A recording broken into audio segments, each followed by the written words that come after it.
Excellencies, ladies and gentlemen, welcome to the 7th edition of the largest international annual meeting of the Africa's private sector. My name is Beatrice Marshall. I'm a global news anchor of China Global Television Network, CGTN.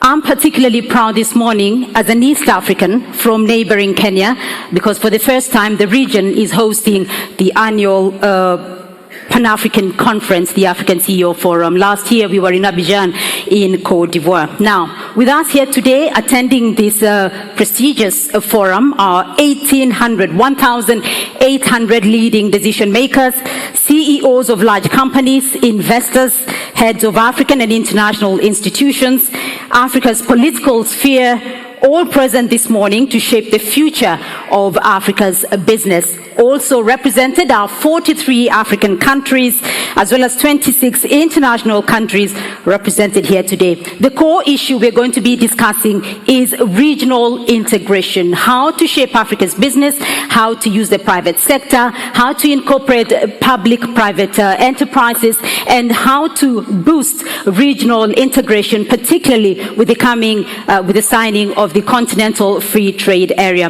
Now, our host here this morning, President Paul Kagame, has been a champion of regional integration and a champion of African unity. We also want to thank Rwanda for hosting this Pan-African event, and I would also like to thank the IFC, the International Finance Corporation, for organizing this edition, and the President of the Africa CEO Forum, Mr. Amir Ben Yemed. May I now take this opportunity to welcome Mr. Ben Yemed to make his opening remarks. Mr. Ben Yemed.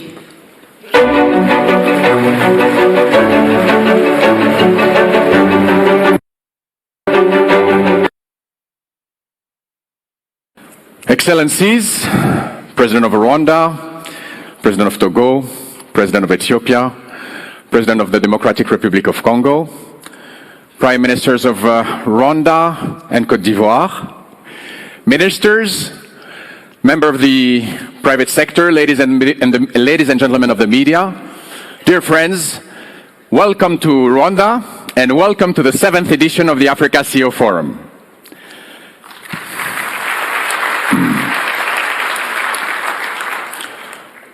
I would like to start by thanking President Paul Kagame and all the institutions of Rwanda that have given us a great support in anticipation to this event.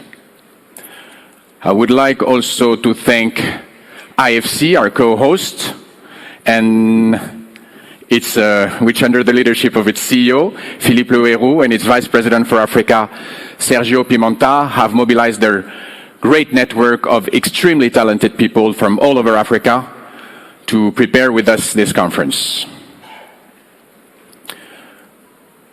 We are here together in Kigali because we share one thing in common with Rwanda: its ambition.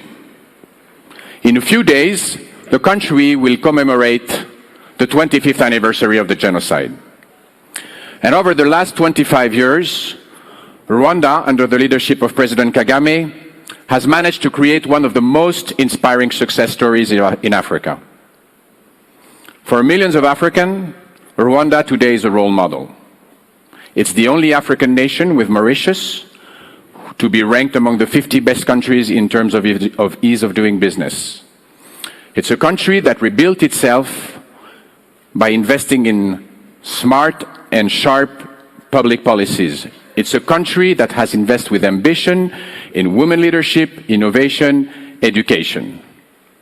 And ambition, along with economic integration, is exactly the theme of this conference. From the start, the Africa CEO Forum has had the ambition to create new relationships to break borders in Africa. And we did it. We connected more than 5,000 CEOs across Africa since 2012. And today, we are here gathered with a new ambition. The ambition to give you, private sector leaders, the will to become true ambassadors of economic integration and make sure that the CFTA becomes a business reality. So speaking of ambition and inspiration, and Mr. President, I know that you're a great fan of sports, so I would like to share something with you.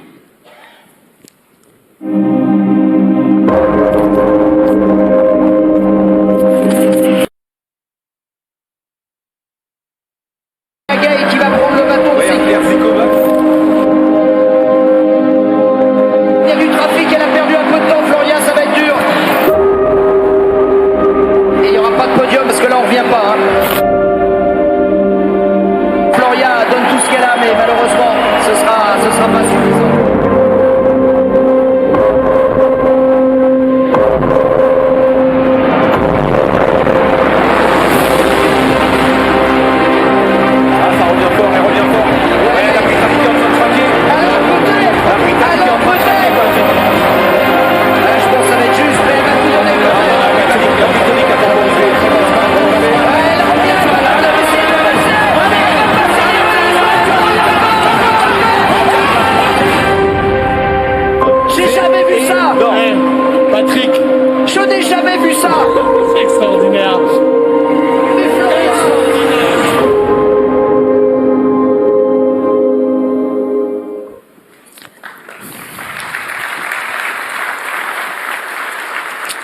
Mr. President, I think you're more than a tennis lover and football lover than athleticism, but for me this race is one of the most inspiring moments in sports history. And I chose to show you this film because the economy is like sports. It's a competition. Companies compete, countries compete, continents compete, and as in sports, ambition, determination, and hard work are key factors of success. And as we work towards a more integrated Africa, what better inspiration than this young woman coming from behind and thanks to an extraordinary effort, catching up with the competition and ending up with a victory.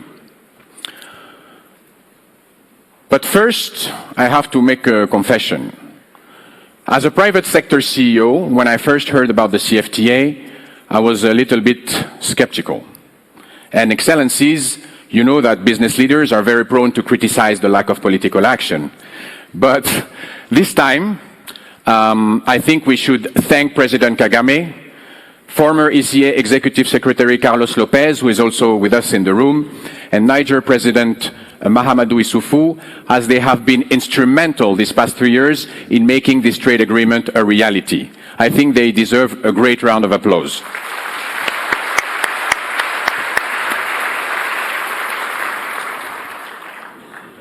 So these past few months, much has been said and written about the benefits of a more integrated Africa. More growth, more trade, more jobs.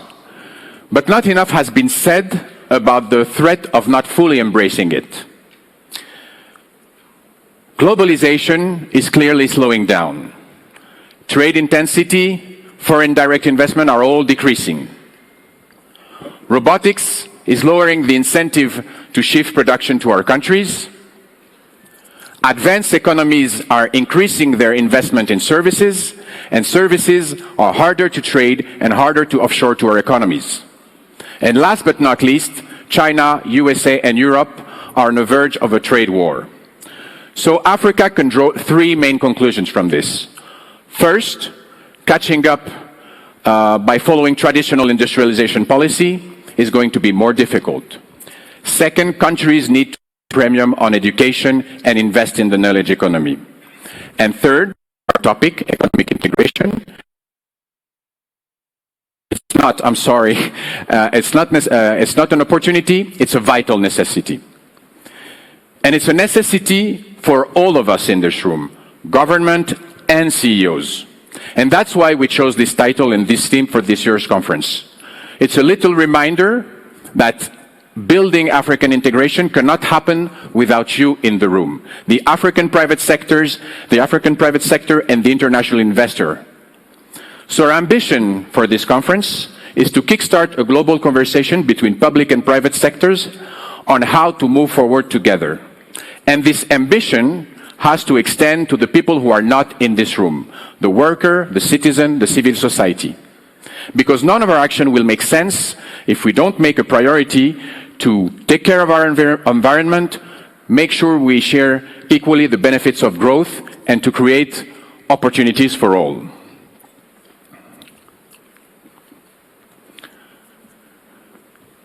Be confident that the Africa CEO Forum will make sure that this conversation happens and that you, business leaders, are given a greater role.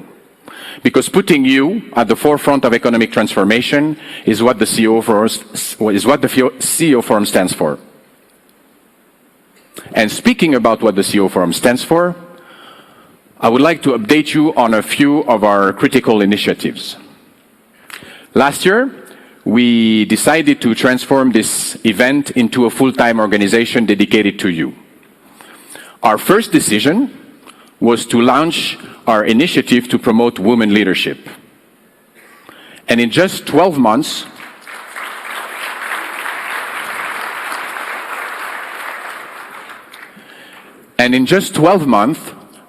we organized the first of what is now an annual leadership event gathering more than 200 female CEOs and top executives across Africa. We held 2 mentoring events for young businesswomen in Abidjan and in Dakar, and we have launched the first Pan-African Business Network, gathering already 300 members, all women CEOs and top executives, in just 12 months. And this has been done with the participation of some amazing women that are in this room, and I would like to warmly thank them. And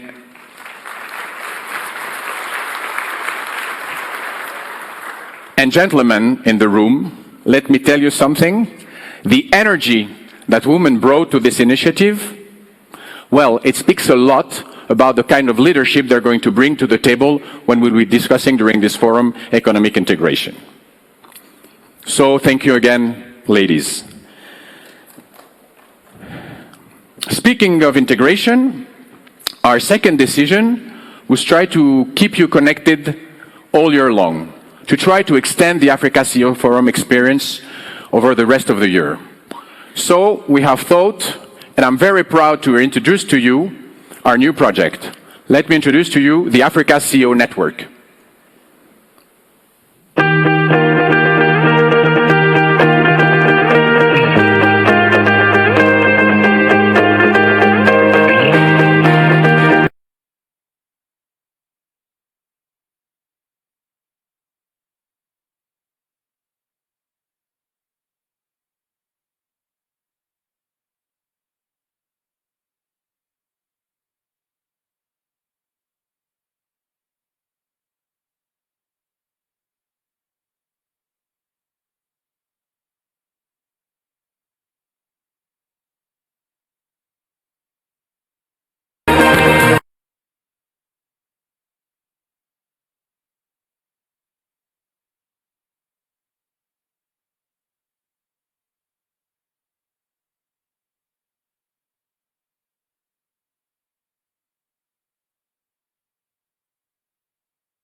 Long. Some of these great features are already available to you in the app you have downloaded for the forum. It will go live right after this event for its members, and I hope it will bring us closer to our common goal of a more integrated Africa. So it's time for me